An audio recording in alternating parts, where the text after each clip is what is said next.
Hello and welcome. Today is Thursday, August the 7th, 2014. This is Paul Sandhu coming to you with another episode of Wake Up and Live Radio. I have on the line with me today through video Skype Mr. Rob Kirby of KirbyAnalytics.com. Great guest with great information. So without further ado, hello and welcome, Rob. Nice to be with you again, Paul. Excellent. Good to have you back. Your information is something that my listeners and myself, we always look forward to picking your brain and see, what pertinent and current information that you have for us. I heard you last week on SGT, great show, by the way. And one of the topics which you were discussing was, and it has been in the news lately, is, of course, the Ebola outbreak, which seems to be spreading rather than being contained. Do you have any information on that for us, Rob? Well, what we've learned since the taping of that SGT interview, Paul, we've learned that the Center for Disease Control, or CDC, apparently owns a patent on the Ebola virus, and I've been scratching my head for the last few days trying to figure out any good reason why the CDC would have felt the need to patent the Ebola virus. And I can't really think of any good reason why anybody would want to patent this unless the reasons were very, very nefarious. So this to me, this is starting to reek of possibly a false flag, possibly of some diabolical, monstrous plot that our in quotes leaders have in store for us in the very near future. Yes, absolutely. I agree with you. The question one begs the question, like, why would anybody want to patent a virus in the first place? Any virus for that matter, right? But particularly something like this Ebola or the Spanish flu, etc., which I know also has been in the news in the last little while. So you're absolutely right. I think, do you think this is a tool which our diabolical monstrous leaders would use to depopulate, depopulation agenda, to fulfill their depopulation agenda? Well, Paul, you and I have spoken about Agenda 21 before, and wrapped into Agenda 21 is expressly the desire on the part of the elitists to depopulate the world to something in the magnitude of 500 million people from the world's current population, which is around 7.5 billion. So, and isn't it interesting? Just as the financial system appears to be breaking down, or has the odor of maybe breaking down in the very near future, and just as geopolitics are at a very, very let's say vital crossroads, or potentially landmark crossroads. And along comes this probably the most feared virus on the planet, seems to be breaking out on a global scale with none other than the CDC. We learn has had a patent on this virus since 2007 when they acquired it. Anyway, I don't believe in coincidences. And I find it eerily, disturbingly eerie that these things, the confluence of these things, all at the same time. And like I say, I don't believe in coincidences. Neither do I, Rob. This actually works on more than one level, which is that the financial breakdown, of course, leads to these sort of events. When you look back at history, war generally follows, and also, as happened after the First Great War, was also an outbreak of this one of the deadliest pandemics seen in modern history, which was the Spanish flu pandemic. But of course, if this Ebola breaks out, then that's going to be on a far bigger scale. And really, I was scratching my head when I read that they're going to be transporting these patients back to the United States, the mainland. And I'm wondering, can't they have like a hospital ship or something in the middle of the ocean, where it would be a much safer place to transport patients with this, highly contagious and deadly disease? Well, yeah, Paul, but like I even take it back to a more base discussion in that when you think about it, America is exporting precious metal and they're importing Ebola. Think about it in those terms. America is a net exporter of precious metal, and they are importing infectious diseases, the most dangerous infectious diseases ever known to exist. This is not by accident either, and this is because the globalists have control of the political apparatus in America. These people have contempt for humanity, and these people are up to absolutely no good. This is why America is becoming a police state. This is why America has ceased to be a land of laws. This is why people, the too big to fails, get away with criminal acts with impunity. This is why they're never held to account, because this is why our capital markets have become hallucinogenic, because they're being run by a bunch of madmen, sociopaths who have contempt for humanity, Paul. It's a very, very, very dire situation we're in. Yeah, no, we've had a couple of laughs doing this talk in the past few minutes, but actually these are not laughing matters, because what you're talking about here is the elimination of some 7,000 million people, according to their plans.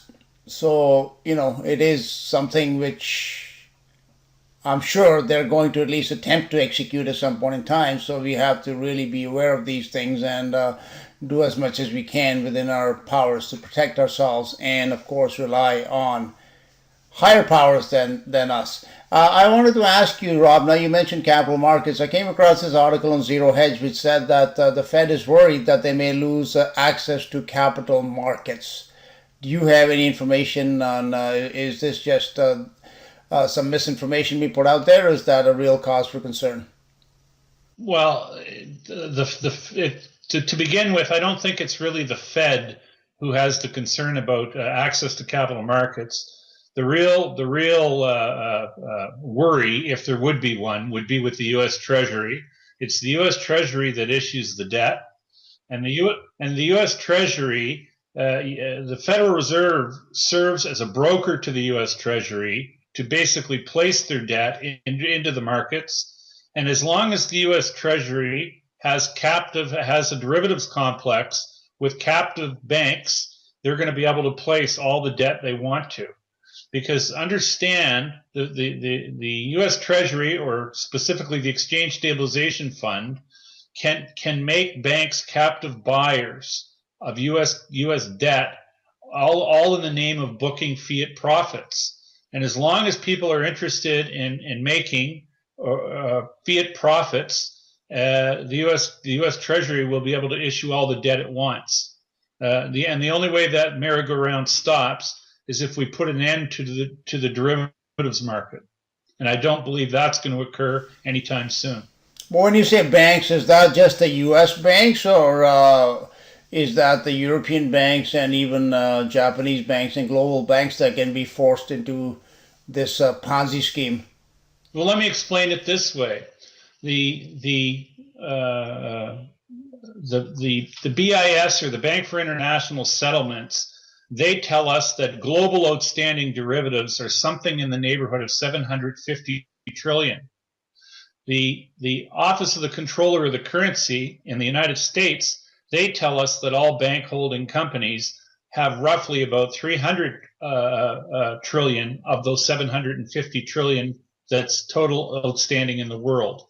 So that means there's an additional 350 trillion that's held by foreign banks.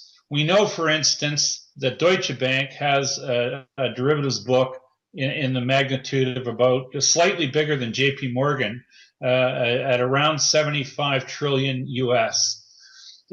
we know that Hong Kong Shanghai Bank has a derivatives book. It's certainly in the mid 20s, and it may be up over 30 trillion in notional.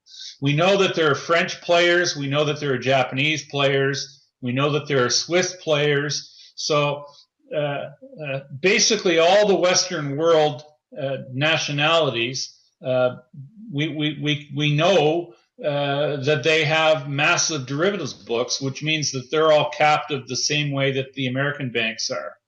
Because all these 750 trillion in derivatives outstanding throughout the world, Paul, they're all, for the most part, they're all denominated in U.S. dollars, and we know that the lion's share of them are actually denominated in interest rate contracts, specifically OTC swaps, and it is through these the insane volumes of these OTC swaps that are being conducted. We know that the other side of these trades have to be the U.S. Treasury, because these OTC swaps, Paul, are credit instruments. And when we've had credit freezes globally, as in 2007 when the credit markets were frozen solid shut, we saw these banks, certain banks, expanding their books when there was no interbank trading occurring at all. We saw some of these banks over 2 and 3 month periods increase their books by the magnitude of 8 to 10 trillion. Well, that's an impossibility in the interbank market, in the free market, that any institution, when there's a credit freeze, you don't do 8 trillion or 10 trillion dollars worth of credit instruments because nobody's doing them. So and that's what identifies, and that's what circles the U.S. Treasury as the culprit behind this. And effectively what they're doing when they commit these trades, they are synthetically lending. The U.S. Treasury becomes a synthetic lender, and the captive banks on the other side are synthetic borrowers. And if you think about it in plain terms, if you have a 3 month Treasury bill, for instance, yielding 3%. And you have the U.S. Treasury saying that they'll synthetically lend to you at 275. If you make that synthetic, if you do that synthetic borrowing at 275 from the U.S. Treasury, and then you turn around and buy their Treasury bill that yields 3% for 3 months, you can lock in a 25 basis point no risk gain. So that is effectively how they make the banks captive. They show them a guaranteed lockup profit in U.S. dollars, and the risk on both legs of the trade is the U.S. Treasury. It's a no-brainer trade. But what that does is it tells the bank that's engaged in that business that they're going to drive rates to zero, and it allows that bank to front run the entire market. It's like fishing in a barrel. When you know rates are going to zero, you don't have to be a brilliant, the brightest light on the ship to go out and buy some bonds, because right. The Treasury's told you where rates are going. Exactly. So if you are on their A list, then you have guaranteed profits and no risk. Effectively, that's what they've done, Paul, and that's why this club is the size it is. It's relatively few players. In the U.S., it's 5 institutions, the Magnificent Five, as I like to refer to them, and those names are J.P. Morgan, Citi, B of A, Goldman Sachs, and Morgan Stanley. And then the international players, the big ones, count on Deutsche Bank being one of the biggest. Right. Count on Hong Kong, Shanghai being one of the biggest. Barclays is likely one of the biggest. UBS is probably one of the biggest. There's got to be at least a major Japanese institution involved. I don't know exactly which one. And there is undoubtedly a very large French institution that's involved. Probably Société Générale would be my guess. What's the deal with BNP Paribas then? What happened with them? What can you tell us about that when you're talking about French banks? That's a good question. Exactly what's gone on there. Uh, you know, I could only speculate as to what's going on. But let's just put it this way: uh, France and U.S. aren't seeing eye to eye on things these days, and that in itself should tell you that, or it sort of hints to me that all isn't well in the Western world in terms of unity.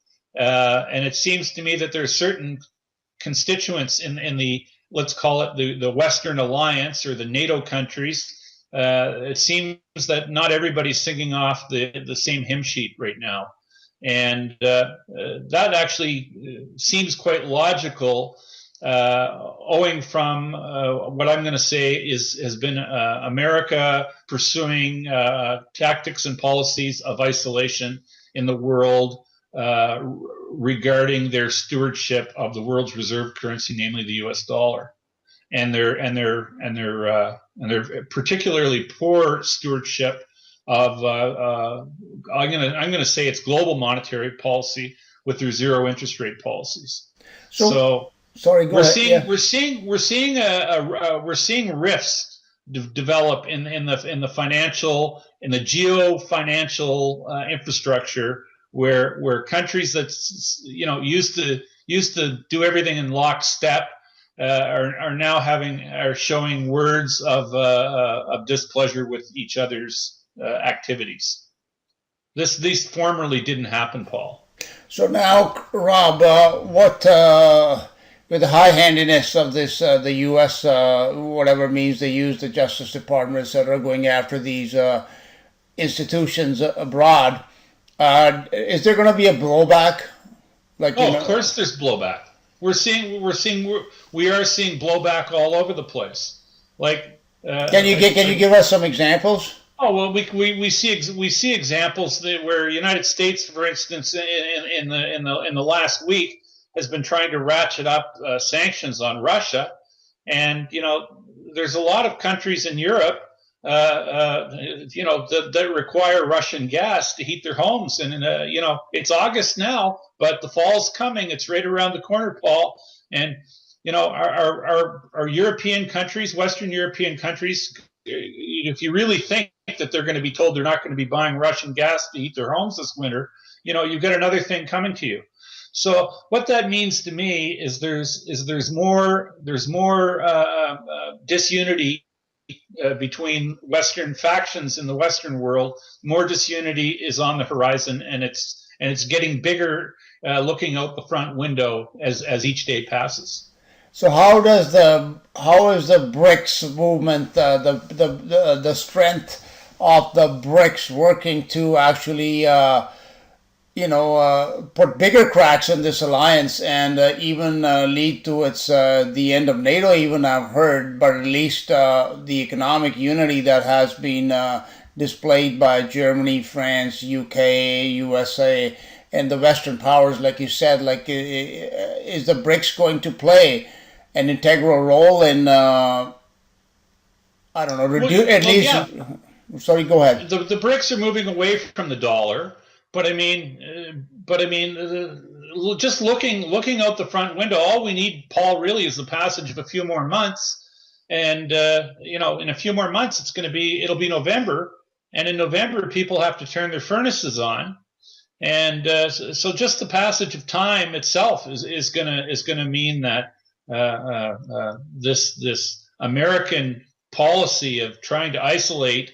The funny thing is, when you talk about blowback, the American attempts to isolate Russia are, in the end, in my view, just going to further isolate America.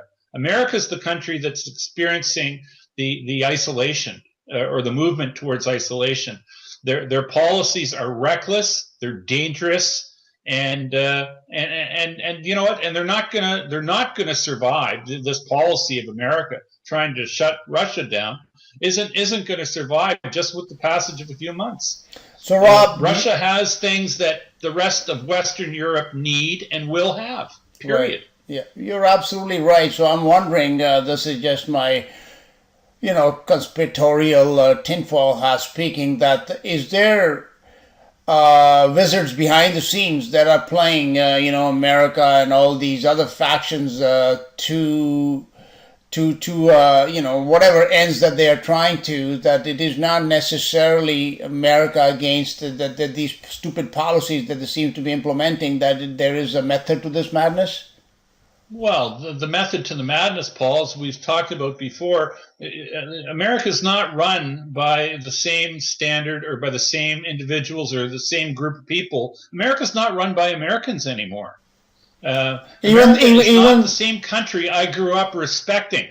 America used to command respect on the world stage. The globalists who have basically had a coup in America and have taken over the political apparatus in America and the media apparatus in America. They have taken America down a very, very bad road. They're using America as muscle and muscle in the world to implement globalist agendas throughout the world. And the rest of the world isn't necessarily on the same page with these globalists. A bunch of elitist people who have contempt for humanity. I don't believe Vladimir Putin has contempt for his people. And I'm not saying he's a nice guy. I just don't think he has contempt for his own people.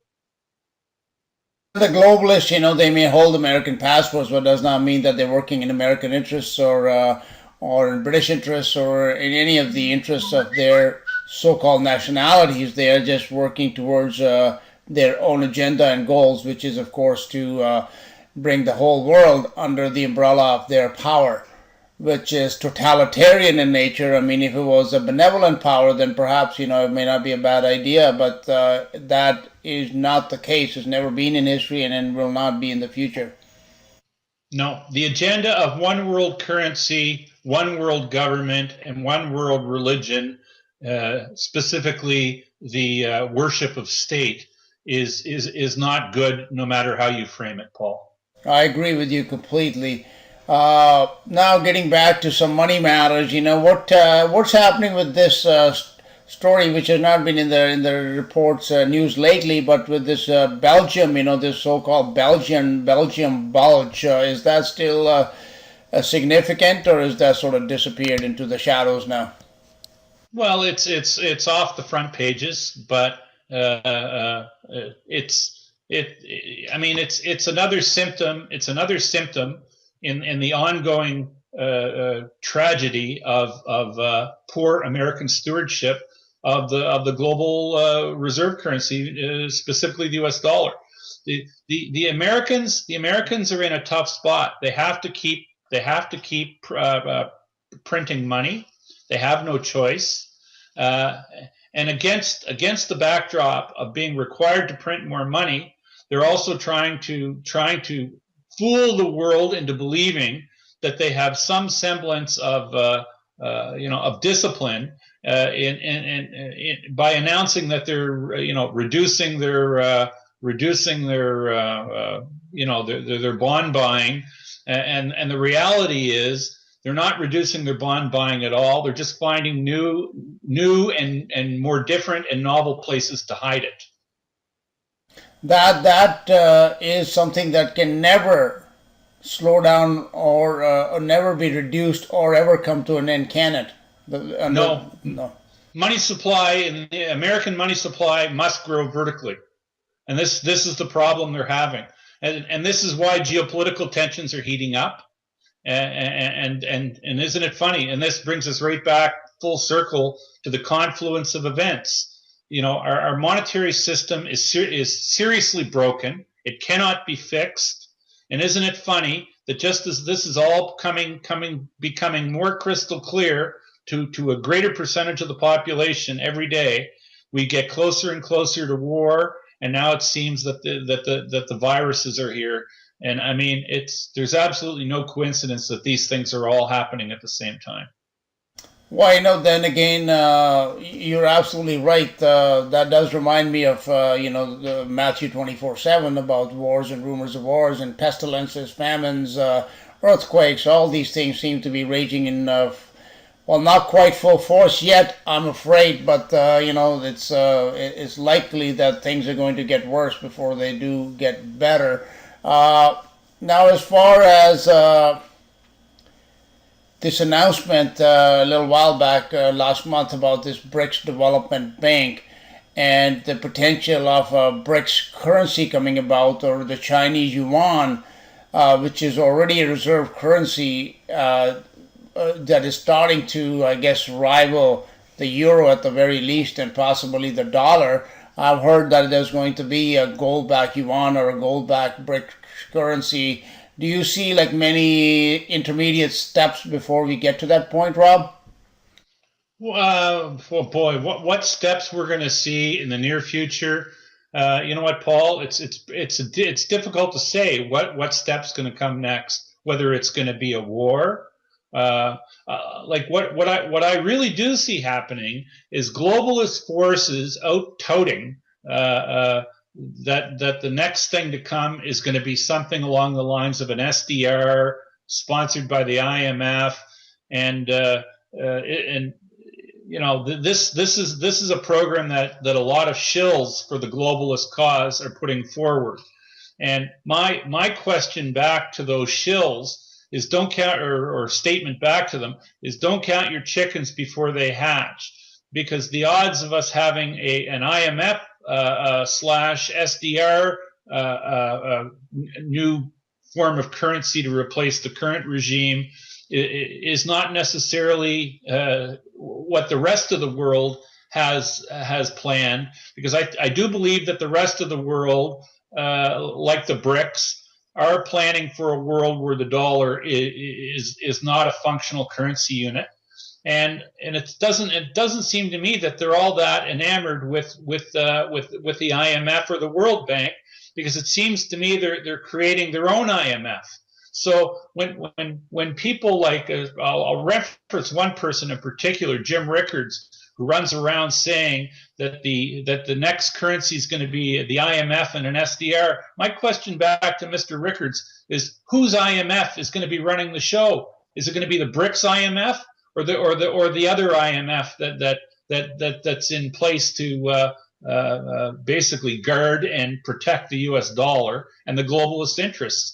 So there's a big rift in the at the very top of the elitists. And I don't think the leaders of the BRICS countries are necessarily online or on the same wavelength of these insane sociopath globalists that are running the show currently.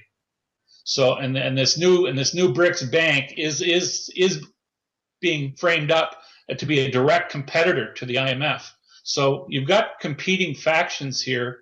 Unless we're being absolutely sold a big snow job. I don't believe this is planned. Okay. That there's this. Sorry, Rob. I was going to say that's the best case scenario, that it is not all coordinated and it is not all planned. However, I'm going to have to wait and see to see what the full picture will develop, because it's usually like FDR said, if anything happens in politics, you can bet that it was planned to happen that way. So I'm not so sure that it is not planned, but if it isn't, then that's a good thing.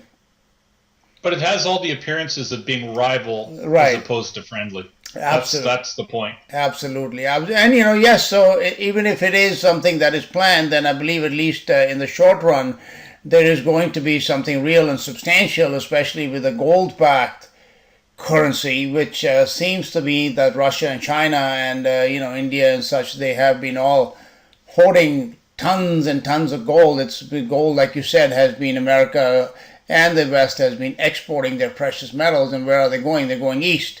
So, it seems logical that at some point in time they are going to use those reserves to back this currency, even the yuan or some new currency that might come about.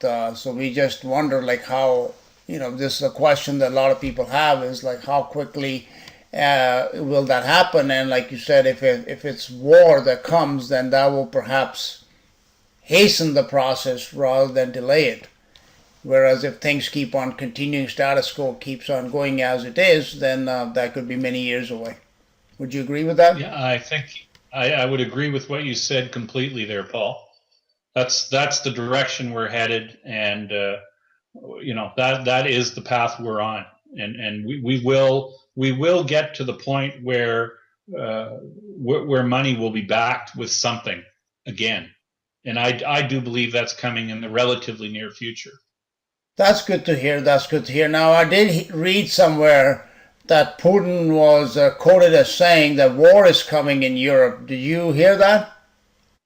I did read that quote, and I think Mr. Putin has hit the nail right on the head. The war that Mr. Putin refers to as coming is a war that America seems to be, or the people that control America right now seem to really, really want to have. And you talking about this would be what we are seeing happening in Ukraine right now, or something wider than that? Well, absolutely. I think the Ukraine is a possible tripwire for a coming war, as is what's going on in the with the Israel and the Palestinians.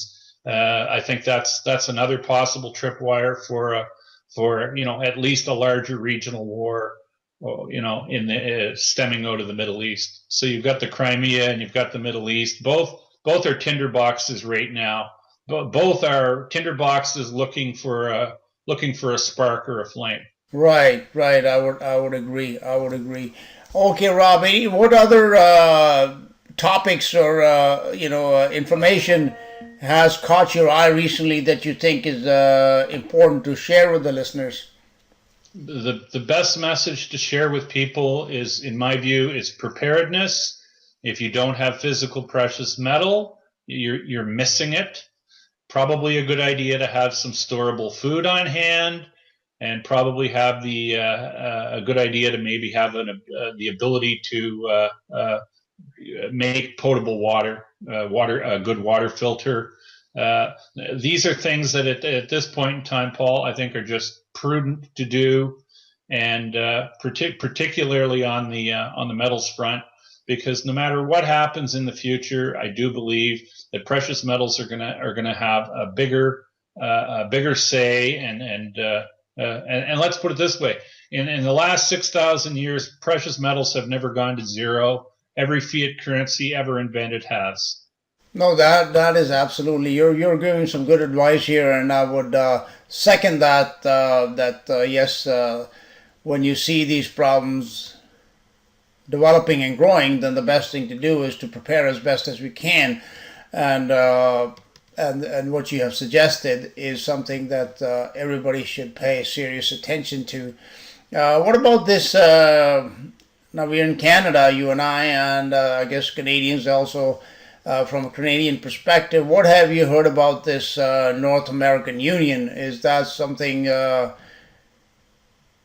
the Well, North American Union is, in my view, as a Canadian, I view it as poison, because particularly when I look at what America is currently doing on its southern flank, there effectively is no border right now between U.S. and Mexico. This is also by design by the globalists to basically collapse the social security system in the United States by bringing in uncontrollable amounts of destitute illegal aliens from Mexico and Central America to allow them to migrate. They're actually encouraging them to migrate into the U.S. There's no checks. There's no and it makes the border between Canada this circus of a border issue between Canada and the United States. Like when as a Canadian living in Toronto, if I want to go down to Buffalo and shop for an afternoon, I have to go down to a border where I get in a lineup in a car for sometimes up to 3 or 3.5 hours, where they check your papers, and then they give you a hard time about going in and shopping for an afternoon.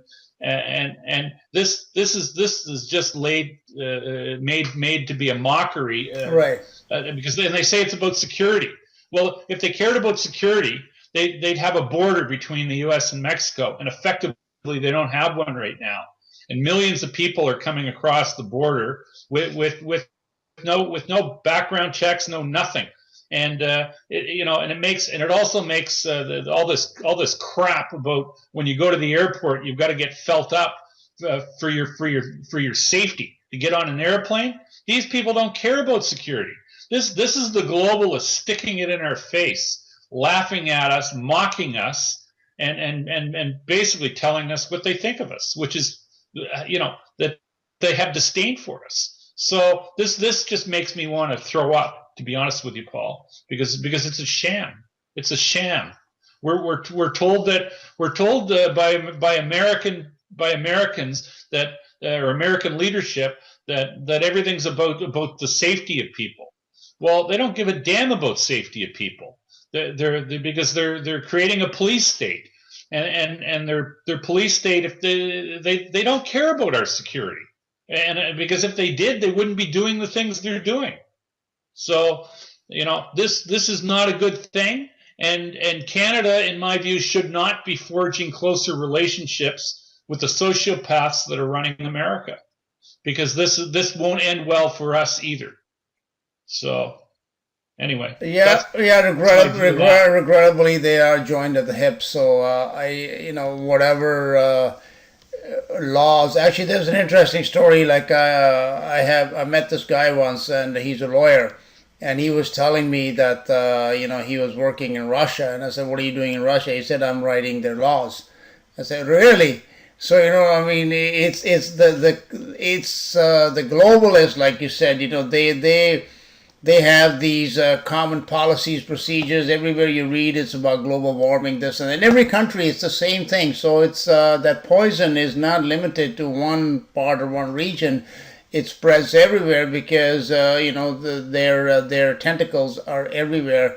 And you're right, as Canadians, it is disconcerting, to say the least, that they have all these agreements in place. That's why I find this Ebola outbreak, like, you remember when we were in SARS, and that SARS was, of course, in my view, it was just a false flag, which was perpetrated to bring in some very draconian medical emergency laws, right? So in the name of a medical emergency, we all lose all our rights, and the government can do whatever with you they please.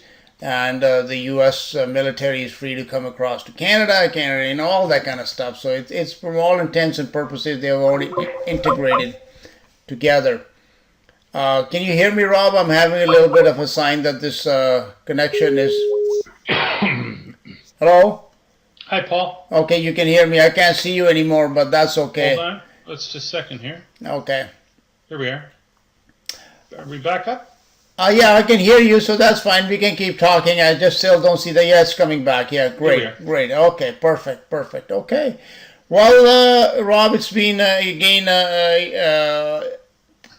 good to talk to you. Before we go, one of the questions of which you had, one of the suggestions you just told our listeners was to, get precious metals, gold and silver. So what do you think... as far as price action of these is concerned in the near and intermediate term?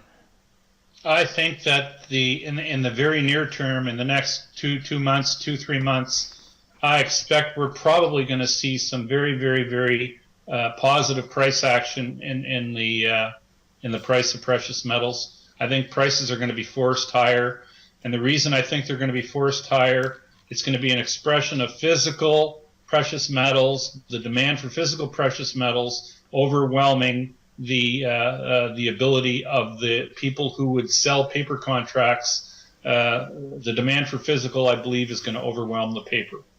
The guys selling the paper don't have the physical to back up their sales, and I think that we're going to probably see strong evidence of this in the very near future.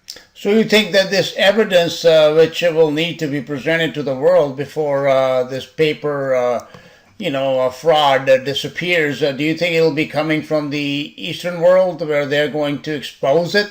Because a lot of these exposures are now starting to come, like Russia, for example, is starting to release information related to other matters such as 9/11 and things. So even this fraud will be exposed by the Easterners. I don't think anybody in the West is going to, certainly not out of London or New York. Yeah, well, Paul, we've already seen some evidence of it already, because the amount of physical metal. Understand, like the COMEX exchange and the London bullion market, the LBMA, they are basically purely paper contract markets. The Shanghai Gold Exchange in China, they are a physical precious metal exchange, and their warehouse stocks of physical silver have dropped from by a factor of 90% in the last 16 months. I think they've gone from I'm forgetting the numbers. I know on a percentage basis they roughly have about 10% of the physical silver that they had just 16 months ago. So yeah, it's going to become very evident as the physical metal continues to disappear, that the paper contracts are going to be exposed for the fraud that they are. I read somewhere that the Silver Eagles are on a record pace this year, so obviously the demand is quite high. So if the demand stays at those levels, there's no way possible that places like Shanghai will ever be able to source the metal, because there's not enough of it around, is there?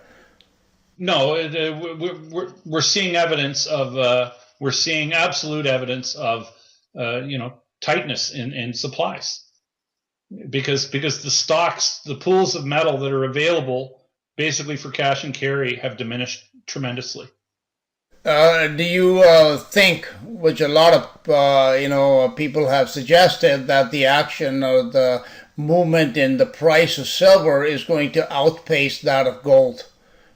I believe that will be the case, yes. Well, that's good. So for little guys like us who don't have, especially at the price of gold where it is even right now, to buy like ounces and ounces of gold, you can still go out and stack silver. So that would be Yeah, absolutely, Paul. Smart thing to do.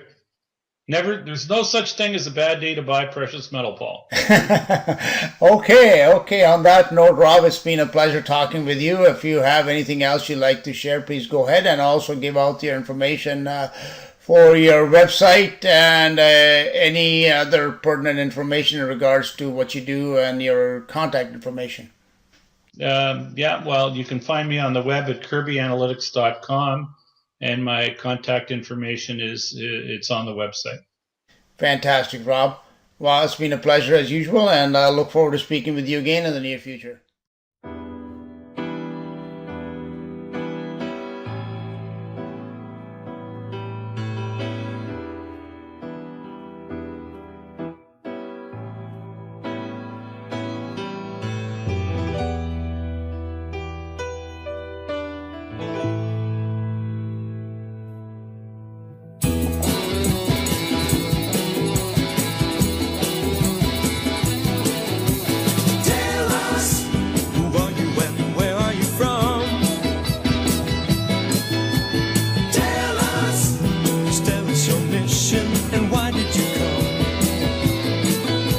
So much confusion I can't understand. Tell us, who are you and what is your plan?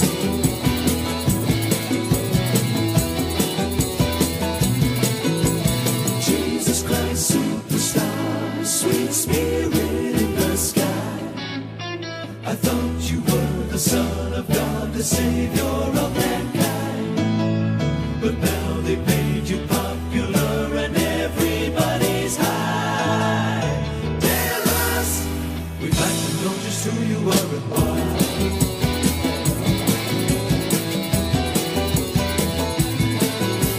Tell us, who are you and why all the fame? Tell us, all of a sudden you're a big name.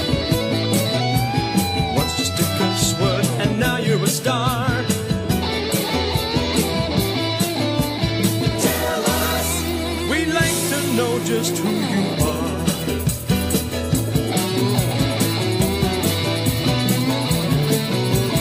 Jesus Christ, superstar, sweet spirit in the sky. I thought you were the Son of God, the Savior of mankind. But now they've made you popular and everybody's high. Tell us, we'd like to know just who you are and why.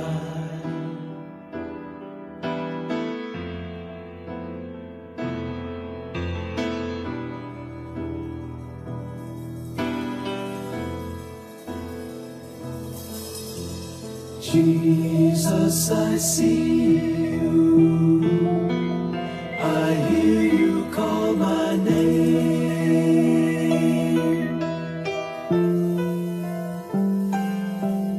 It's true, it's not a fairy tale, it's not just some passing game.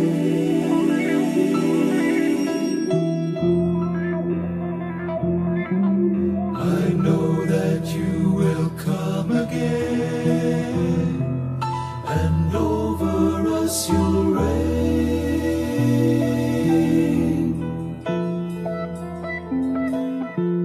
Please help me see the purpose, the reason why you came. The reason why you came. The reason why you came. The reason why you